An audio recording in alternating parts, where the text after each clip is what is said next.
নমস্কার বন্ধুরা, আপনারা সকলে কেমন আছেন? আশা করছি সকলেই খুব ভালো আছেন, সুস্থ আছেন। আমিও ভালো আছি। আমি মৌমিতা। আমার চ্যানেলে আপনাদের সকলকে স্বাগত জানাচ্ছি। আশা করছি আজকে যে সবজি রেসিপিটা শেয়ার করব আপনাদের ভীষণ ভালো লাগবে। আজকে দেখুন আমি কাঁকরোলের রেসিপি শেয়ার করছি। একেবারেই ঘরোয়াভাবে খেতে ভীষণই ভালো লাগে। যারা কাঁকরোল খায় না তারাও দেখবেন ভীষণ সুন্দর খাচ্ছে। তার জন্য 3টে কাঁকরোল আমি প্রথমে ভালো করে ধুয়ে নিয়েছি, কারণ কাঁকরোলের গায়ে কিন্তু কাঁটা কাঁটা থাকে। প্রথমে ভালো করে ধুয়ে নিতে হবে, তারপরেই কাটবেন। আর দেখুন ঠিক এরকম দুভাগ করে মোটা মোটা করে কিন্তু কেটে নিতে হবে। এই রান্নাটাতে কিন্তু এরকম মোটা মোটা করেই কাঁকরোলগুলো কাটলে খেতে ভীষণই ভালো লাগে। আর আজকের এই রান্নাটা যদি ভালো লাগে তাহলে বলবো লাইক, কমেন্ট, শেয়ার, সাবস্ক্রাইব করে প্লিজ পাশে থাকবেন। এই দেখুন এরকম করে কেটে নিয়েছি। আপনারা চাইলে কিন্তু এই কাঁকরোলের মধ্যে একটু আলুও দিতে পারেন। আলু দিলে কিন্তু আলুটাও এরকম মোটা মোটা করে কেটে নিতে হবে। এবারে দেখুন কেটে নিয়ে আরও একবার কাঁকরোলগুলো ভালো করে ধুয়ে নিয়েছি।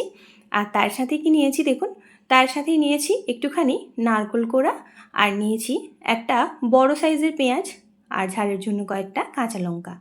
আর এই পেঁয়াজগুলো কিন্তু দেখুন এরকম মোটা মোটা করে কেটে নিতে হবে, একেবারে ঝিরি করে কাটবেন না। এই রান্নাতে কিন্তু পেঁয়াজটা একটু এরকম মোটা মোটা করে কাটবেন। আর প্রথমেই দেখুন কাঁকরোলগুলো একটুখানি সেদ্ধ করে নেব। তার জন্য একটা পাত্রে জল দিয়ে কাঁকরোলগুলো সব দিয়ে দিলাম। কালারের জন্য অল্প একটু হলুদের গুঁড়ো দিলাম, যাতে করে কাঁকরোলটা কালো না হয়ে যায়। আর দিলাম টেস্টের জন্য লবণ একটু মিশিয়ে এবারে আমি এটা ঢেকে ভালো করে সেদ্ধ করে নেব। 80% পর্যন্ত কিন্তু সেদ্ধ করে নিতে হবে। এবারেই একটা মশলা বানাবো, তার জন্য মিক্সিং জার নিয়েছি, আর তার মধ্যেই দিয়ে দিচ্ছি 1 চামচ সরষে, 1 চামচ সাদা তিল। তিলটা খাবেন, দেখবেন ক্যালসিয়াম কিন্তু তিল থেকেই আসে। তার সাথেই দিলাম 1 চামচ পোস্ত, নারকেল কোড়া আর একটা কাঁচা লঙ্কা। এবার একটুখানি জল দিয়ে একটা ফাইন পেস্ট বানিয়ে নেব। আপনারা চাইলে কিন্তু শিলনোড়াতেও করে নিতে পারেন। এদিকে রান্না করব, গ্যাসের মধ্যে কড়াইটা বসিয়ে বেশ ভালো করে কড়াইটা গরম হয়ে গেলে তেল দিয়ে দিলাম অল্প একটুখানি। খুব বেশি তেল লাগে না, আর এই রান্নাতে যেহেতু নারকেল আর তিলের ব্যবহার হবে, দেখবেন তেলটা কিন্তু এমনিতেই আসবে।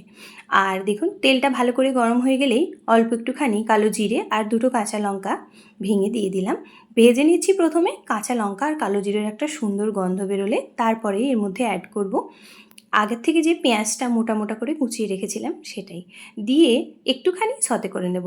অল্প একটু, একেবারেই ভালো করে ভাজবো না, জাস্ট অল্প একটু এই পেঁয়াজগুলো সব দেখুন আলাদা আলাদা করে নিচ্ছি। এরকম কোয়াগুলো যখনই আলাদা আলাদা হয়ে যাবে সেই পর্যন্ত একটুখানি ভেজে নেব।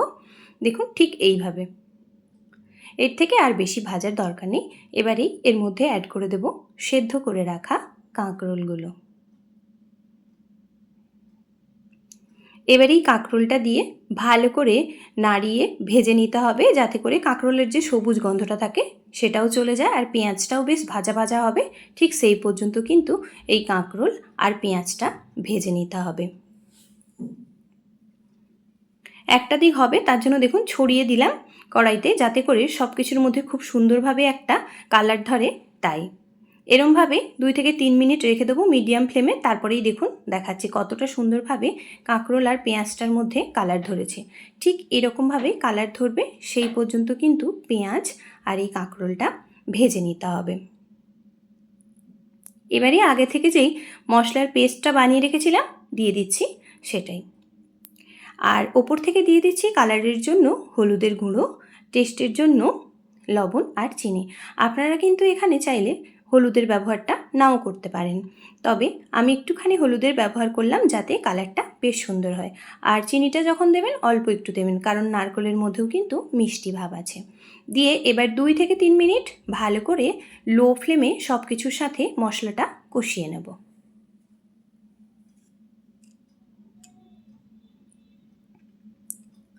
আর এরকম মশলা কষাতে কষাতে যখনই দেখবেন তলার মধ্যে লেগে লেগে আসছে, ঠিক সেই পর্যন্ত কিন্তু মশলাটা কষাতে হবে।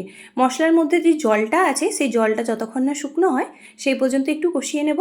তারপর কিন্তু আর বেশি কষানোর দরকার নেই। দেখুন মশলা থেকে কিন্তু জলটা পুরোপুরি শুকিয়ে গেছে, আর তলাতে কিন্তু দেখুন অল্প অল্প লেগে যাচ্ছে। ঠিক এই পর্যন্ত যখনই রান্নাটা হবে তারপরেই কিন্তু এর মধ্যে অল্প একটুখানি জল অ্যাড করব। দেখুন এই হাফ বাটি মতো জল দিলাম, আর যদি কাপ ধরেন তাহলে ওই হাফ কাপ জল দিয়ে দেখুন অল্প একটু মিশিয়ে 1 থেকে 1.5 মিনিট ফুটিয়ে নিয়ে তারপরে কিন্তু এবার গরম গরম ভাতের সাথে পরিবেশন করতে পারেন। ভীষণ ভালো লাগে। আর যারা কাঁকরোল খায় না দেখবেন তারাও কিন্তু খুব সুন্দরভাবেই খেয়ে নিচ্ছে। গরম গরম ভাতের সাথে এরকম কাঁকরোলের রেসিপিটা থাকলে দেখবেন আর কিছুটি লাগছে না। এবারেই পরিবেশন করতে পারেন গরম গরম। রান্নাটা কিন্তু একেবারেই রেডি। দেখুন এবার দেখতে কেমন হয়েছিল। দেখতেও যেমনই সুন্দর হয়েছিল, খেতেও কিন্তু ঠিক তেমনই টেস্ট হয়েছিল। তাই বলবো এই সময় এই কাঁকরোল বাজারে প্রচুর পাওয়া যাচ্ছে। আর এই রকমভাবে একবার হলেও রেসিপিটা ট্রাই করুন। ভালো লাগলে লাইক, কমেন্ট, শেয়ার, সাবস্ক্রাইব করতে ভুলবেন না। যে সকল বন্ধুরা আজকে আমার চ্যানেলটা ভিজিট করছেন তাদেরও বলবো চ্যানেলটিকে সাবস্ক্রাইব করে পাশে থাকবেন, যাতে করে এরকম ঘরোয়া রেসিপি আপনাদের কাছে খুব সহজেই পৌঁছে যায়। সবশেষে দেখুন 1 চামচ দিলাম সর্ষের তেল। এই সর্ষের তেলের গন্ধটা কিন্তু ভীষণ ভালো হয়। আর যাদের মধ্যে প্রেশার, সুগার, কোলেস্ট্রল আছে এই সর্ষের তেলটা স্কিপ করতে পারেন। এতটা সময় আমার সঙ্গে থেকে এই রেসিপিটা দেখার জন্য আপনাদের অসংখ্য ধন্যবাদ। ভালো থাকবেন, সুস্থ থাকবেন আর বাড়ির সকলের খেয়াল রাখবেন। আবারও আপনাদের সঙ্গে দেখা হবে এরকমই ঘরোয়া কোনো রেসিপিতে। আর যদি ভালো লাগে তাহলে অবশ্যই লাইক, কমেন্ট, শেয়ার, সাবস্ক্রাইব করবেন আর আমার চ্যানেলটির পাশে থাকবেন।